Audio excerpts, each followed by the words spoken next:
আসসালামু আলাইকুম প্রিয় শিক্ষার্থী। আমি মেহেদি।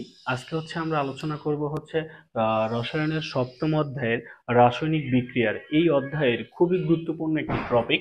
সেটা হচ্ছে জারণ মান নির্ণয়। সেটা হচ্ছে কি আমার জারণ মান নির্ণয়। এখন এই জারণ মানটা ম্যাক্সিমাম ক্ষেত্রে পরীক্ষায় চলে আসে। তো দেখি এটা নির্ণয় করার জন্য আমাদের কি করতে পারে। আমরা জানি জারণ মানে কি, সারণ মানে ইলেকট্রন ত্যাগ করে, কয়টা ত্যাগ করে সে অষ্টক পূরণ করে, কয়টা গ্রহণ করে, গ্রহণ করলে তো বিজারণ হয়ে যাবে। তো আমরা আজকে জারণ মান নিয়ে আলোচনা করব। একটা ইম্পর্টেন্ট টপিক মাথায় টুকে রাখবেন। যারা ইলেকট্রন গ্রহণ করে তারা হচ্ছে কি ঋণাত্মক, আর যারা ইলেকট্রন ত্যাগ করে তারা হচ্ছে সবসময় ধনাত্মক। এখন আমাদের একটা ট্রমা আছে যে কি জানি বলে যে আমাদের জারণ মানগুলো মুখস্থ করতে হয়। হ্যাঁ, আমি একটু প্যাটার্ন সাজায় রাখছি যে আপনারা চাইলে এইভাবে একটু মুখস্থ করে রাখতে পারবেন। আমরা গ্রুপ 1, গ্রুপ 2 এবং গ্রুপ 17 মূলত আমাদের এই মৌলগুলো দ্বারাই জারণ মান নির্ণয় করতে বলে।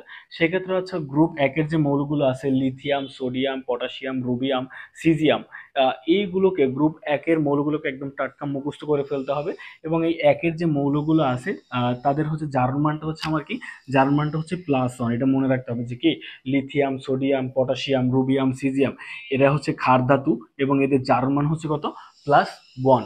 এরপর গ্রুপ 2 এর যে মৌলগুলো আছে বেরিলিয়াম, ম্যাগনেসিয়াম এবং ক্যালসিয়াম, এই তিনটা হইলেই আমাদের এখানে যথেষ্ট। তো এই তিনটা এদের জারণ মান কত হচ্ছে, এদের জারণ মান +2। এরপর গ্রুপ 17 যে মৌলগুলো আছে যেগুলো হ্যালোজেন, মূলত আমরা জানি ফ্লোরিন, ক্লোরিন, ব্রোমিন, আয়োডিন, এই যে মৌলগুলো, এই মৌলের জারণ মান কত মান, -1। এই মৌলের জারণ মানগুলো কি -1। তো এই যে গ্রুপ 1, 2 এবং 17, এখানে যে আমার মৌলগুলো আছে সেই মৌলগুলো আপনাকে একদম মুখস্থ করে ফেলতে হবে। যখন মুখস্থ হয়ে যাবে তখন আপনি বুঝতে পারলেন গ্রুপ 1 এ যেহেতু 1, ওর কি জারণ মানটা +1। এবার গ্রুপ 2, এটা কি +2। এবং গ্রুপ 17তে যে মৌলগুলো আছে সেটা -1। এইভাবে আপনারা একটু মাথায় রাখতে পারেন। এবার আরেকটা জিনিস একটু মাথায় নেবেন যে হাইড্রোজেনের জারণ মান কত, +1। হাইড্রোজেনের জারণ মান কত, +1। আর কি অক্সিজেনের জারণ মান কত, -2। এগুলো আমাদের এমসিকিউতেও আসে। আর এই দুইটা একটু এমসিকিউর জন্য বেশি গুরুত্বপূর্ণ যে অক্সিজেন সুপার অক্সাইড যখন থাকবে তখন সেটার জারণ মান কত হবে, -1। এবং আচ্ছা দেখো, এখানে একটু মিস্টেক আছে যে এখানে অক্সিজেনটা আমি সুপার লিখে ফেলছি। তো এখানে অক্সিজেন হবে কি পার অক্সাইড। যখন অক্সিজেন পার অক্সাইড থাকবে তখন কি সেটা -1। আর যখন অক্সিজেনটা সুপার অক্সাইড হিসেবে থাকবে তখন তার জারণ মান হিসেবে আমরা সেটাকে নিব কত, -1/2। ওকে, এতটুকু এমসিকিউ প্লাস আমাদের বিভিন্ন করতে সলভ লাগবে। এখন যদি আমাকে বলা হয় যে জারণ মান নির্ণয় করতে, এই জারণ মান নির্ণয় করার জন্য দুইটা শর্ত বলা যায়। যে একটা নিরপেক্ষ পরমাণুর জারণ মান সবসময় 0। এখন নিরপেক্ষ পরমাণু কোনগুলা, যেমন এই যে H2SO4, তারপরে H2O, এগুলো কি আমার নিরপেক্ষ পরমাণু। এই নিরপেক্ষ পরমাণুর জারণ সংখ্যা সবসময় কি হবে, 0। আরেকটা বলছে আধান বিশিষ্ট যৌগের মান কি, আধান বিশিষ্ট, আধান বা চার্জ বিশিষ্ট যৌগের মান তার আধানের সমান, তার আধানের কি সমান। এই যে এখানে একটা এক্সাম্পল দেওয়া আছে ম্যাঙ্গানিজ পারঅক্সাইড MnO4, এটার জারণ মান হবে কি আমার -1। কারণ এই যে উপরে মাইনাস দেওয়া আছে আধান, তার আধান কি -1। তার মানে এটার আধান কত হবে, আধানের সমান হবে তার কি যৌগের মান। তাহলে এটা হবে -1। তাহলে আমরা একটু দেখি যে যদি বলা হয় যে আমাদের জারণ মান, মূলত কি জারণ মান নির্ণয় করতে, আমি যদি এখন আপনাদের দুইটা একটা নিরপেক্ষ পরমাণুর ক্ষেত্রে আর একটা কি আধান বিশিষ্ট যৌগের, এই দুইটা যৌগের জন্য যদি আমি কি করি জারণ মান নির্ণয় করা দেখাই, তাহলে শুধু দেখেন। প্রথম যদি বলি যে H2SO4 সালফিউরিক অ্যাসিডের মধ্যে সালফারের জারণ মান কত, সালফারের জারণ মান নির্ণয়।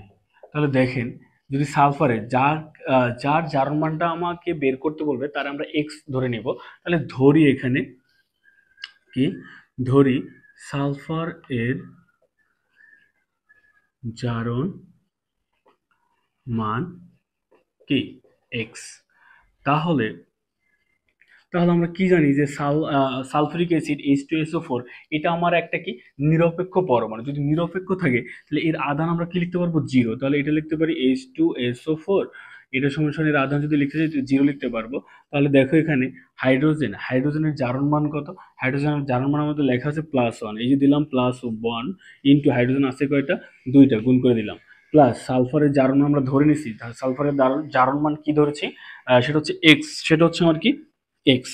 প্লাস অক্সিজেনের জারণ মান কত হচ্ছে -2, এই যে হচ্ছে আমার -2 ইন্টু অক্সিজেন আছে কয়টা, 4টা, এই পাশে হচ্ছে 0।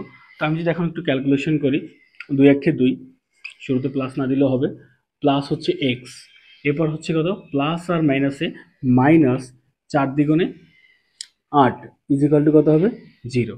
এখন আমি যদি এখান থেকে হিসাব করি, এক্স ইজিক্যাল টু +2 আর হচ্ছে কত, -8 মাইনাস হচ্ছে -6, কারণ বড়টার সামনে আমার মাইনাস আছে, ইজিক্যাল টু 0, বা এক্স ইজিক্যাল টু হচ্ছে কি, এই পাশে যদি নিয়ে আসি +6, তখন এই এক্স মানে কি আমার, এক্স মানে হচ্ছে আমার সালফার, তার মানে সালফারের জারণ মান হচ্ছে +6।